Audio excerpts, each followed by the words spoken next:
பேரவை தலைவர் அவர்களே, மாண்புமிகு தமிழ்நாடு முதல்வர் அவர்களே, அறநிலைத்துறையை பொறுத்தவரைக்கும் கோவில்களின் வருமானம் கோவில்களில் வரக்கூடிய பக்தர்களுக்காக செலவிடப்படும் என்பதை நம்முடைய ஆளுநர் உரையில் இடம்பெற்றதுதான் அதனுடைய சாராம்சம்.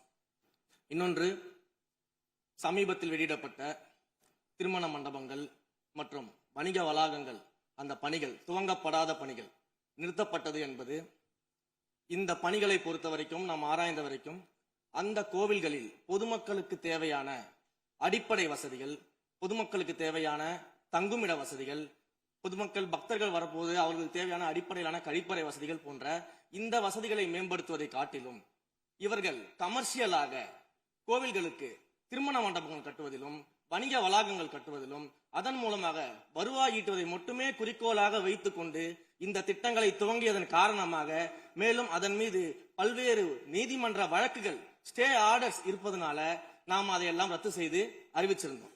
இதற்கு ஒரே ஒரு உதாரணமாக,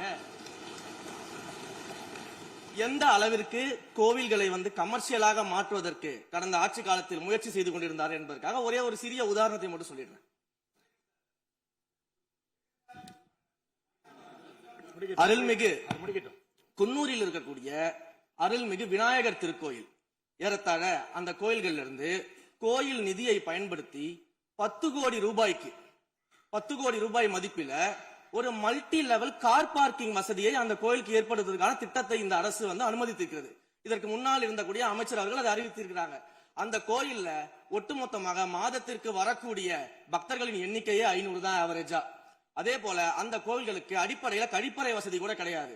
இது மட்டும் இல்ல, குன்னூர் மற்றும் உதகையை சுற்றி இருக்கக்கூடிய அனைத்து பகுதிகளிலும் இருக்கக்கூடிய 50 கோவில்கள்ல பேசிக்கா இருக்கக்கூடிய டாய்லெட் ஃபெசிலிட்டிஸ் கூட அங்க இருக்கக்கூடிய கோயில்களுக்கு கிடையாது.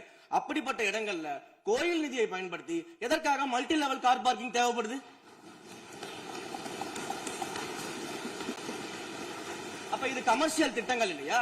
கோவில் நிதியை இப்படி கமர்ஷியலாக பயன்படுத்துவதற்கு எதிராக தான் நாம இந்த திட்டங்களை எல்லாமே தடுத்து, இந்த திட்டங்கள் தேவையில்லை, அதற்கு பதிலாக நம்முடைய அரசாணையிலே வெளியிட்டிருக்கிறோம். மிக தெளிவாக கடைசி வரியை படித்து பார்த்தால் எல்லாருக்கும் தெரியும். இந்த கோவில் நிதியை பயன்படுத்தி கோவிலும் பக்தர்களும் பயன்படக்கூடிய வகையில மாற்று திட்டங்களை உருவாக்கும் வரியை நம்ம மென்ஷன் பண்ணியிருந்தோம். எந்த இடத்திலேயுமே மக்கள் பயன்படக்கூடிய கல்வி நிலையங்களையோ இல்ல இது போன்ற மருத்துவ வசதிகளையோ நாம செய்து தரமாட்டோம்னு சொல்லல. இன்னும் சொல்ல போனா, கடந்த 5 ஆண்டுகள்ல ஒன்றிய அரசின் நிதி உதவியோடு பழனியில பாத்தீங்கன்னா ஒரு சித்த மருத்துவமனை கட்டுவதற்கான நிதி உதவியை ஒன்றிய அரசு தருவதற்கு தயாராக இருந்தது. ஆனா கடந்த ஆட்சியில அந்த திட்டத்தை அப்படியே கிடப்புல போட்டுட்டு, கேட்டா ரெக்கரிங் செலவை எங்களால ஏத்துக்க முடியாது அப்படின்னு சொல்லி கிடப்புல போட்டு வச்சிருந்த இந்த திட்டத்தை நாம இன்றைக்கு கையில் எடுத்து அதை துவங்குவதற்கான ஆய்வில் இறங்கியிருக்கிறோம். அப்ப எந்த இடத்திலையுமே மக்கள் பயன்பெறக்கூடிய திட்டங்களை நாம தடுக்கவும் இல்ல, நாம யாருக்கும் பி டீமாக இருந்து வேலை செய்ய வேண்டிய அவசியமும் இல்ல. கோயில்களின் நிதியை ஒரு காலமும் கமர்ஷியலாக பயன்படுத்த வேண்டிய அவசியமும் மாண்புமிகு தமிழ்நாடு முதலமைச்சர் தலைமையிலான தமிழக வெற்றி கழகத்தின் ஆட்சிக்கு தேவையும் இல்லை. மாண்புமிகு உறுப்பினர் சேகர் பாபு. மாண்புமிகு பேரவைத் தலைவர் அவர்களே, இந்து சமய அறநிலைத்துறை கொடைகள் என்ற ஒரு சட்டம் இருக்கின்றது. அந்த சட்டத்தில் விதி 69 என்ற குறிப்பிடப்பட்டிருக்கின்ற அந்த பணிகள் சட்ட விதிகளுக்கு உட்பட்டு சட்டத்தின் 36 பிரிவிலிருந்து தான் இந்த பணிகள் மேற்கொள்ளப்பட்டன. குறிப்பாக ஏதோ அமைச்சரே முடிவு செய்து திருமண மண்டபங்களையும் வணிக வளாகங்களையும் ஏற்படுத்துவதற்கு உத்தரவிட்டதாக மாண்புமிகு அமைச்சர் அவர்கள் அவைக்கு உண்மைக்கு புறம்பான தகவலை தந்து கொண்டிருக்கின்றார். ஒவ்வொரு திட்டங்களும் அன்றைய காலகட்டத்தில் இருந்த சட்டப்பேரவை உறுப்பினர்களுடைய பரிந்துரையின் அடிப்படையில், சட்டப்பேரவை உறுப்பினர்கள் கேட்டுக்கொண்டதற்கு அடிப்படையில் தான் அனைத்து திட்டங்களும் அந்த காலகட்டங்களில் கொண்டு வரப்பட்டது. அதோடு மட்டுமல்ல, உறுப்பினர் அவர்கள் குறிப்பிட்டு கூறினார், குன்னூரிலே மல்டி லெவல் கார் பார்க்கிங் கொண்டு வரப்பட்டது என்று. அங்கே இருக்கின்ற 56 கோயில்களையும் நான் குன்னூரிலே 5 நாட்கள் ஊட்டியிலே முகாமிட்டு அனைத்து கோயில்களுக்கும் நேரடியாக சென்று ஆய்வு செய்தோம்.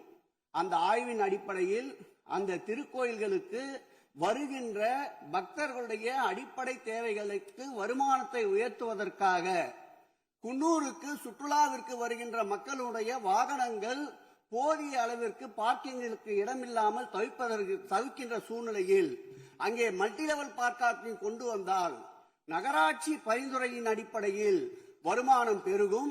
அந்த வருமானம் திருக்கோயில்களுடைய மேம்படுத்துகின்ற பணிகளுக்கு உதவும் என்பதற்காகத்தான் அந்த பணிகளை மேற்கொண்டோம் என்பதை மாண்புமிகு அமைச்சர் அவர்களுக்கு இப்போது யார் அறிவுறுத்தி, ஒரு நிமிஷம், யார் அறிவுறுத்தி இந்த அரசாணையை வெளியிட்டிருக்கின்றாரோ அவர்தான் அப்பொழுது ஆணையாளராக இருந்தபோது இதே அறிவுறுத்தின் பேரில் அரசாணையை வெளியிட்டிருக்கிறார் என்பதை பேரவைத் தலைவருக்கு, பேரவைத் தலைவர் வாயிலாக அமைச்சருக்கு தெரிவித்துக் கொள்கிறேன். மேலும் அவர் கூறுவதற்கு எனக்கு பாயிண்ட் ஆஃப் ஆர்டரில் பதில் கூறுவதற்கு அனுமதிக்க வேண்டும். மாண்புமிகு பேரவைத் தலைவர் அவர்களே, குன்னூரில் இருக்கக்கூடிய அந்த விநாயகர் கோயிலுக்கு சொந்தமான இடத்துல மல்டி லெவல் கார் பார்க்கிங் அமைப்பதற்கு ஏற்கனவே அங்க இருக்கக்கூடிய நகராட்சி நிர்வாகம் ப்ரப்போசல் வழங்கிய போது அந்த நகராட்சி நிர்வாகத்திடம் நம்முடைய நிலத்தை குத்தகைக்கு கொடுத்து அதன் மூலமாக இருக்கக்கூடிய வருவாயை வைத்துக் கொண்டு நாம் முடிந்த வரையில் நம்முடைய கோயில்களுக்கு தேவையான அடிப்படை வசதிகளை நாம் செய்து கொடுக்கலாம். ஆனால் கோயில் நிதியவே 10 கோடி எடுத்து அங்க மல்டி லெவல் கார் பார்க்கிங் எந்த விதமான பொதுமக்களும் பக்தர்களும் கேட்கல. பக்தர்களும் பொதுமக்களும் கேட்பதெல்லாம் கோயிலுக்கு உள்ளே சென்று மனநிறைவோடு தரிசனம் செய்துவிட்டு வெளியே வரும்பொழுது அவர்களுக்கு தேவையான அடிப்படை வசதிகளை தான் பக்தர்கள் கேட்டுக் கொண்டிருக்கிறார்கள். அதை செய்தாலே போதுமானது. மாநில எதிர்கட்சி தலைவர் பேசுகிறீங்க. போதுங்க. நீங்க சொன்னீங்க விளக்கம் சொல்லி திருப்பி இதை நான் அனுமதிக்க முடியாது. மாண்பு எதிர்கட்சி தலைவர் பேசுங்க. வேண்டாம், போதும். நிறைய நீங்க பதில் சொல்லிட்டீங்க. பாருங்க, மல்டி லெவல் கார் பார்க்கிங் தேவைன்னு இல்லைன்னு சொன்னாரு, ஏன் போட்டு நீங்க சொல்லிட்டீங்க. அதோட விவாதம் முடிந்தது. மாண்பு எதிர்கட்சி தலைவர் பேசுங்க. நீங்க